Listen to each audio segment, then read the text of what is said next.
Eu te convido a silenciar o mundo lá fora por um instante e observar o que se passa aqui dentro. Se esse tipo de busca ressoa em você, se inscreva no canal para continuarmos essa trilha juntos. Existe um fenômeno que acontece com todo mundo o tempo todo, mas que quase ninguém para analisar com calma. É aquela narração que não dá trégua, uma espécie de inquilino que mora na cabeça de cada ser humano e que nunca tira férias. Esse narrador comenta o que a pessoa está fazendo, julga o que os outros pensam, lembra de uma vergonha que aconteceu há 10 anos e no segundo seguinte já está criando um roteiro de tragédia sobre algo que nem aconteceu ainda. É como se houvesse uma rádio ligada em uma frequência que ninguém pediu para sintonizar, mas que dita o ritmo de como a vida é percebida. No dia a dia, as pessoas costumam dizer que estão pensando, mas a verdade é que elas estão sendo pensadas por essa voz. É um processo quase mecânico, automático, que acontece enquanto o café está passando ou enquanto se espera o elevador chegar. A ciência, que gosta de dar nomes técnicos para as coisas que a gente sente na pele, chama esse estado de rede de modo padrão. Em termos simples, é o modo piloto automático do cérebro. Quando o indivíduo não está focado em uma tarefa difícil, como resolver um problema de matemática ou dirigir em uma estrada perigosa, o cérebro não descansa. Ele simplesmente muda de canal e começa a transmitir essa fofoca interna. É nesse momento que a mente foge do presente e vai morar no passado ou no futuro. Pesquisas sérias, feitas em universidades como Harvard, mostram que o ser humano médio passa quase metade da vida nesse estado de distração. É como se metade dos dias fosse vivida por um fantasma, enquanto a pessoa real está presa em uma conversa interna que não leva a lugar nenhum. E o detalhe mais curioso é que essa mente que vaga, que foge do agora, raramente é uma mente feliz. O problema não é apenas o fato de a voz não calar a boca, mas o tom que ela usa. Já reparou como esse narrador interno tende a ser pessimista? Ele raramente fica repetindo o quanto a pessoa é incrível ou o quanto o dia está bonito.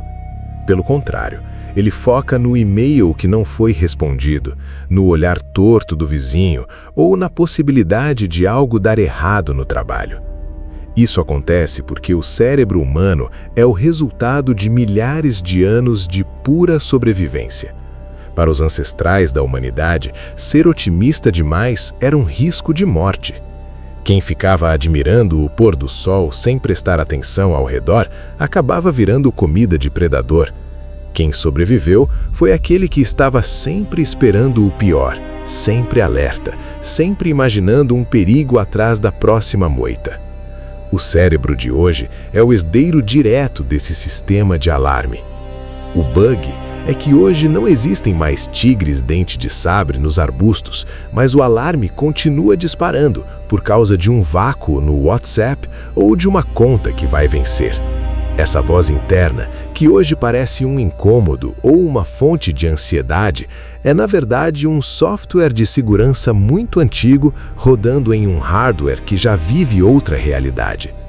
O ser humano moderno tenta ser criativo, tenta amar e se conectar, enquanto a biologia, lá no fundo, está apenas tentando garantir que ele não seja comido por algo que nem existe mais. Entender isso muda o jogo, porque tira o peso da culpa.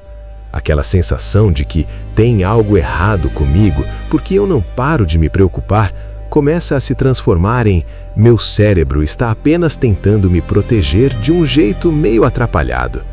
É uma mudança de perspectiva que transforma o inimigo interno em um aliado mal treinado. Mas a coisa fica realmente interessante quando a observação sai do campo da biologia e entra em um território que parece ficção, mas é física pura.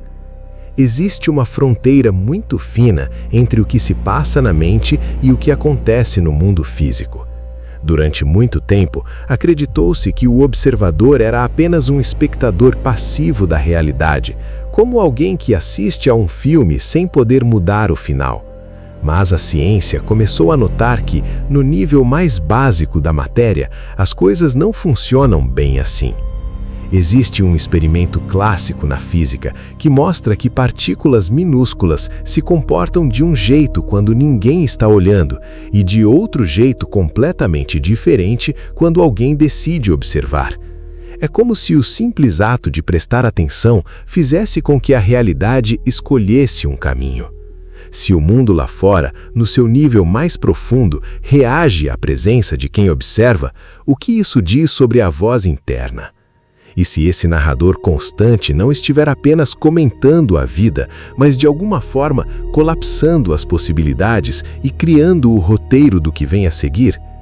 É uma ideia que faz a pele arrepiar, porque devolve a responsabilidade para as mãos de cada um. Se a consciência humana funciona como o observador da física, então os pensamentos que se repetem dia após dia não são apenas ruído, eles são as instruções que a pessoa dá para o universo sobre qual realidade ela quer que se manifeste.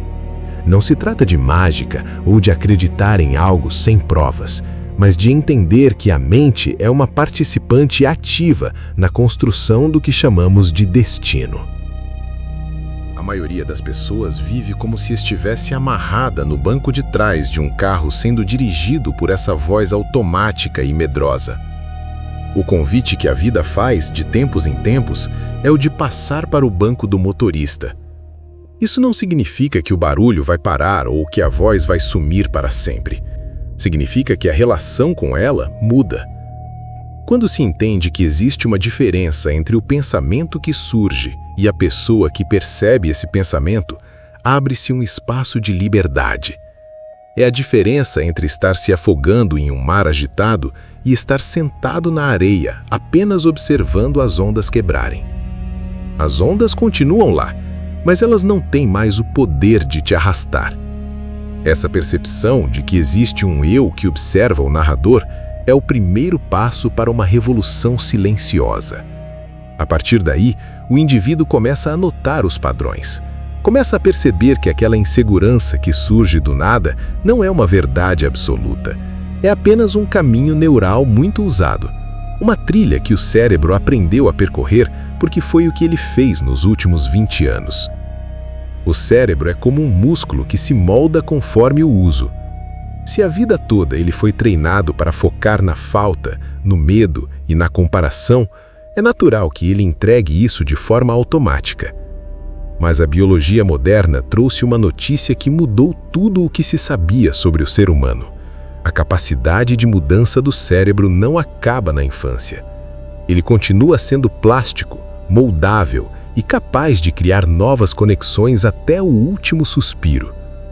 Isso significa que ninguém está condenado a ser refém do próprio temperamento ou de uma voz interna amarga. A reescrita desse roteiro é possível, mas ela não acontece através de uma luta contra os pensamentos. Quanto mais alguém briga com um pensamento, mais força dá para ele. É como tentar apagar um incêndio jogando gasolina. A mudança real vem da observação calma e da escolha consciente de para onde a atenção será dirigida. Se a atenção é a moeda mais valiosa do universo, onde a maioria das pessoas está investindo esse tesouro? Na maioria das vezes, em preocupações vazias ou em telas que apenas alimentam o algoritmo da comparação. Retomar o controle da atenção é talvez o maior ato de rebeldia e de espiritualidade que alguém pode exercer no mundo de hoje. É sair da massa que reage e entrar no grupo pequeno daqueles que escolhem como querem perceber a existência. Imagine que o cérebro humano é como uma floresta densa e intocada. Cada vez que uma pessoa tem um pensamento, é como se ela desse um passo por entre a vegetação. Se esse pensamento se repete, o caminho vai ficando marcado. Se ele se torna uma obsessão ou uma preocupação constante, aquela trilha vira uma estrada asfaltada, larga e fácil de percorrer. O cérebro, que é um mestre em economizar energia, sempre vai preferir o caminho mais fácil. É por isso que, para muita gente, é tão natural cair no pessimismo ou na autocrítica. Não é uma falha de caráter, é apenas o trânsito mental seguindo pela rodovia que já está pronta. Durante muito tempo, a ciência acreditou que essas estradas eram permanentes, que depois de uma certa idade o mapa estava traçado e não havia mais o que fazer.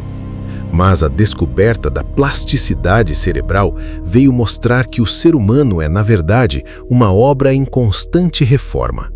A mente pode desativar estradas velhas e abrir caminhos novos, mas isso exige algo que a maioria das pessoas desaprendeu a usar: a intenção deliberada misturada com a emoção. Muitos tentam mudar a própria vida repetindo frases positivas na frente do espelho, como se fossem robôs recitando um código que não entendem. O problema é que o cérebro não se impressiona com palavras vazias. Ele reage a sinais químicos e elétricos que são disparados pelo que se sente. Quando alguém imagina um cenário de fracasso e sente o frio na barriga e o aperto no peito, o cérebro entende aquilo como uma realidade imediata e fortalece as conexões do medo. Para mudar o jogo, é preciso fazer o caminho inverso. A ciência moderna descobriu que o sistema nervoso não sabe diferenciar muito bem uma experiência que está acontecendo de fato de uma experiência que está sendo vivida intensamente na imaginação. Quando um atleta de elite visualiza o seu movimento perfeito, sentindo o esforço dos músculos e a vibração da vitória, ele está literalmente treinando o cérebro sem sair do lugar. Ele está pavimentando a estrada do sucesso antes mesmo de pisar na pista. Essa capacidade de hackear a própria biologia é o que as tradições mais antigas da humanidade sempre chamaram por nomes mais poéticos ou espirituais. O que hoje a neurociência estuda como reconsolidação de memória, os antigos tratavam como o poder do rito, da oração sincera ou do mantra. Eles sabiam que a palavra carregada de sentimento tem o poder de reorganizar a percepção. Não é sobre mágica, é sobre foco. É sobre entender que a mente é um instrumento de navegação. Se o capitão do navio acredita que o mar é apenas um lugar de perigos e monstros, ele nunca vai notar as ilhas de descanso ou as correntes que poderiam levá-lo mais rápido ao destino. A realidade externa parece se moldar ao que o indivíduo carrega por dentro porque a mente funciona como um filtro. Se o filtro está sujo de desconfiança, até o gesto mais gentil de outra pessoa será interpretado como uma ameaça ou um interesse oculto. Existe uma ideia fascinante na física que sugere que o universo não é algo acabado, mas um processo participativo. É como se a vida fosse um grande campo de possibilidades infinitas, uma nuvem de talvez esperando por um comando. Esse comando não vem de uma ordem gritada para o céu, mas da frequência silenciosa que a pessoa emite através de seus padrões mentais. Se a voz interna passa o dia todo colapsando a realidade em cenários de escassez e solidão, o universo apenas entrega mais do mesmo, seguindo a lógica da observação. É por isso que algumas pessoas parecem ter uma sorte inexplicável, enquanto outras parecem carregar uma nuvem negra sobre a cabeça. Quando se olha de perto, a diferença raramente está nas condições externas, mas no diálogo que acontece no silêncio da mente. Aqueles que fluem com a vida geralmente aprenderam, por instinto ou prática, a manter o seu observador interno focado na expansão, na curiosidade e na gratidão, mesmo quando as coisas não estão perfeitas. Essa mudança de tom na conversa interna não acontece da noite para o dia, e tentar forçá-la é o caminho mais rápido para a frustração.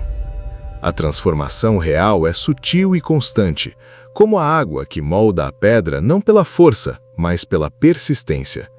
começa com a percepção de que a pessoa não é a vítima das circunstâncias, mas a coautora da experiência.